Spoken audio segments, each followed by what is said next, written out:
አባቴ አስቀድሜ እንኳን እግዚአብሔር ለዚህ ታላቅ ቀን በሰላም አደረሰ ስል መልካም ምኞቴን እገልጻለሁ።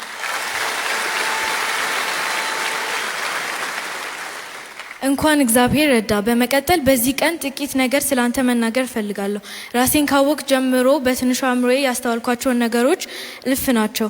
ለአገልግሎት ያለ ትጋት፣ ጌታን እጅግ መውደድ፣ ከልጅነት ጀምረ እግዚአብሔር የሰጠህን የመንግስቱን ወንጌል ስራ ሳትደክም ሳትታክት በብዙ ትጋት እየመጣ ስላለ ቤትህን፣ ትዳርህን ማክበር፣ ልጆችን መውደድ፣ መንከባከብን፣ ስስት የሌለበት አባትነትህን፣ ቤተክርስቲያን የምትመራበት ጥበብ ከ13 ዓመት በላይ በክራይስት አርሚ ዓለም አቀፍ ቤተክርስቲያን በአገልግሎት በብዙ ውጣ ውረድ የመጣህበትን የቆየህበትን ጽናትና ብርታት በዚህም እግዚአብሔር ምን ያህል እንደረዳ አብሮ እንዳለ ማየት ችያለሁ።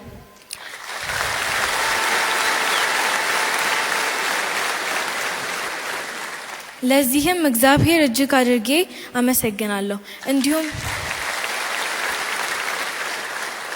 እንዲሁም ደግሞ እኔ ጨምሮ እስካሁን 5 ልጆች ከጌታ ተቀብለ እንደ መጽሐፍ ቅዱስ ስለምትመራን እናመሰግናለን።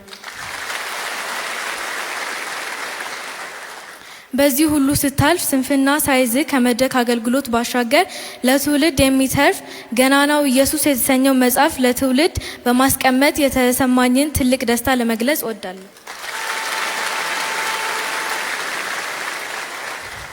አባቴ ዛሬ ደግሞ ላንተና ለኛ የደስታ ቀናችን ነው። ከዚህ ቀደም በስነ መለኮት ትምህርት በዲፕሎማና በዲግሪ ተምረህ ጨርሰሃል።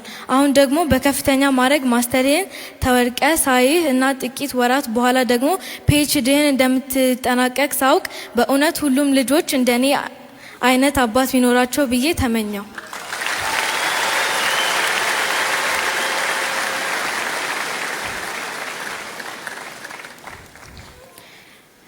እግዚአብሔር ስላደረገልን ነገር ሁሉ የተመሰገነ ይሁን። በቀሪው አገልግሎት ዘመን ደግሞ የምትወደውን እግዚአብሔር ከዚህ በላይ ማገልገል እንድትችል ጸጋው ይብዛልህ። መልካምን ሁሉ እመኝልሃለሁ።